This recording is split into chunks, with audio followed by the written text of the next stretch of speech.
हरे कृष्णा। ओम ऋणमोचन हनुमते नमः। प्रिय भक्तजनों, आज इस वीडियो के माध्यम से हम आपके लिए मंगलवार व्रत कथा लेकर आए हैं। यदि आपने चैनल को सब्सक्राइब नहीं किया है तो कर लीजिए, लाइक और शेयर भी कीजिए, बेल आइकन को दबाइए ताकि आने वाली वीडियो का नोटिफिकेशन आपको मिलता रहे।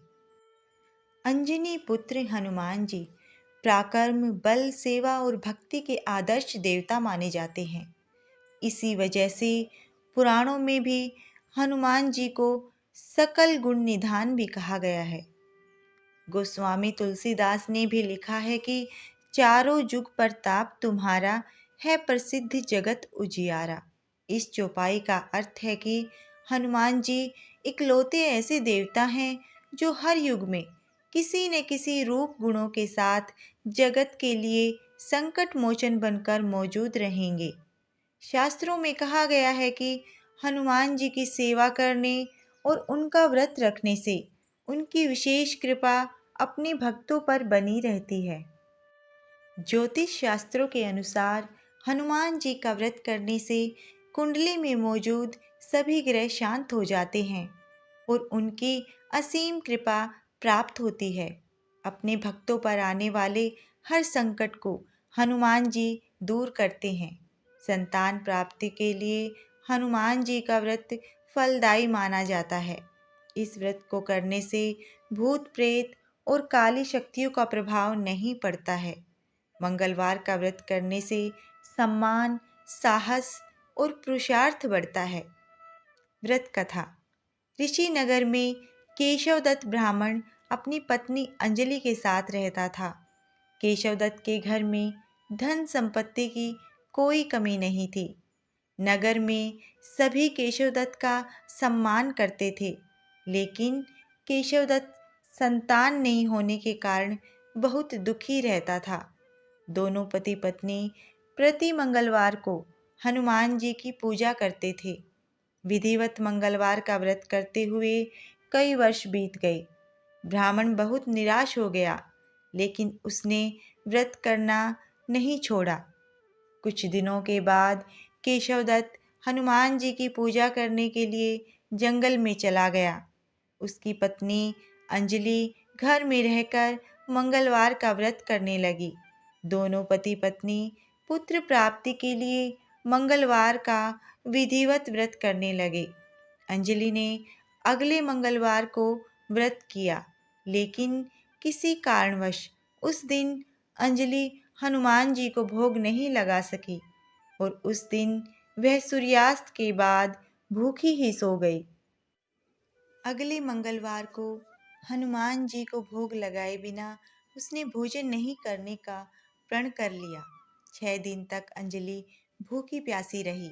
7वें दिन मंगलवार को अंजलि ने हनुमान जी की पूजा की, लेकिन तभी भूख प्यास के कारण अंजलि बेहोश हो गई।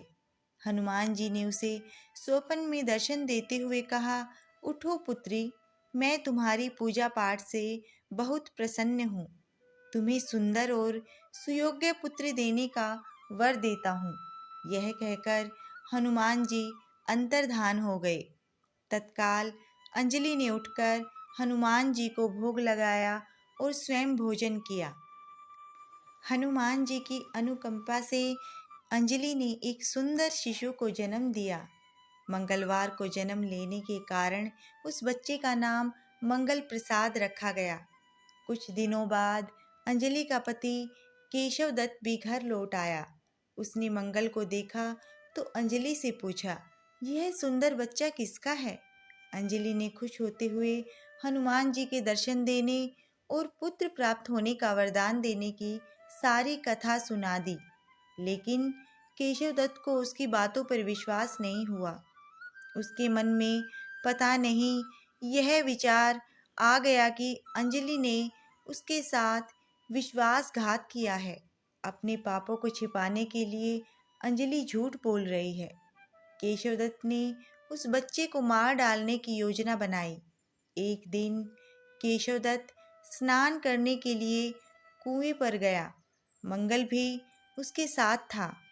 केशवदत्त ने मौका देखकर मंगल को कुएं में फेंक दिया और घर आकर बहाना बना दिया कि मंगल तो कुएं पर मेरे पास पहुंचा ही नहीं। केशवदत्त के इतने कहने के ठीक बाद मंगल दौड़ता हुआ घर लौट आया। केशवदत्त मंगल को देखकर बुरी तरह हैरान हो उठा। उसी रात हनुमान जी ने केशवदत्त को स्वप्न में दर्शन देते हुए कहा, तुम दोनों के मंगलवार के व्रत करने से प्रसन्न होकर पुत्र जन्म का वर मैंने दिया था, फिर तुम अपनी पत्नी पर शक क्यों करते हो?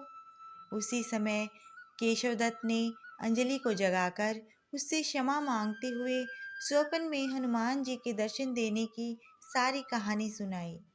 केशवदत्त ने अपने बेटे को हृदय से लगाकर बहुत प्यार किया। उस दिन के बाद सभी आनंद पूर्वक रहने लगे।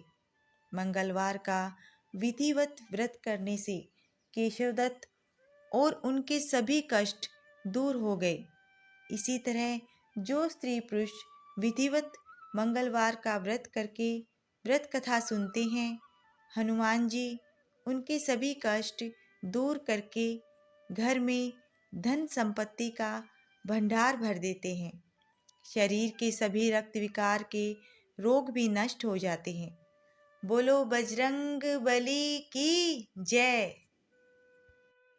पवन पुत्र हनुमान की जय।